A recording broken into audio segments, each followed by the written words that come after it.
आमची अशी सर्व दौंडकरांची मागणी आहे की नीट पेपरमध्ये जो लीकचा घोटाळा झालेला आहे त्या संदर्भी जे आपले वैज्ञानिक सोनम वांगचुक यांनी आणि अभिजित दिपके यांनी जे उपोषण केलेलं आहे त्याचं जे उपोषण चिरडण्याचं कार्य या बीजेपी सरकारने केलेलं आहे त्याच्या विरोधामध्ये आम्ही आज निवेदन दिलेलं आहे आणि आपले सोनमजी वांगचुक आणि अभिजित दिपके यांना जाहीर पाठिंबा आम्ही आमच्या दौंड शहर व तालुक्याच्या वतीने दिलेला आहे। आम्ही शिक्षण व लोकशाहीच्या संरक्षणासाठी निवेदन देण्यासाठी आले।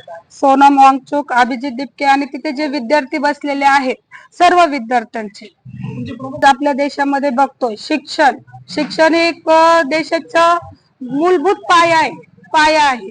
तो जर पाया जर आज असा ढासळतोय, शिक्षणासाठी आपल्याला आंदोलन करायला लागतंय। कशासाठी? आज जर शिक्षण आपल्याला व्यवस्थित मिळालं तरच सुद्धा भारत विश्वगुरु होईल, थोडे असं होईल। आणि जे हे काही विद्यार्थ्यांचे पेपर वगैरे फुटताय ते काही म्हणजे काहीच बरोबर नाहीये, ते व्हायलाच नाही पाहिजे। पारदर्शकता पण ही आलीच पाहिजे। त्यांना कोणत्या शब्दात बोलायचं ते काही म्हणजे सांगूच शकत नाही। म्हणजे नैतिक जबाबदारी काय असते? संविधानाने आपल्याला काय शिकवलंय?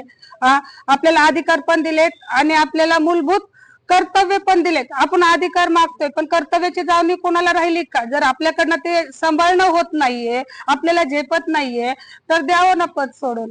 खुर्चीत धरून बसलं काय? आम्ही तुम्हाला तुमचा जीव नाही मागितलाय, तुमच्या पदाचा राजीनामा मागितलाय, कारण तुम्ही ते सक्षम नाहीये ते सांभाळायला।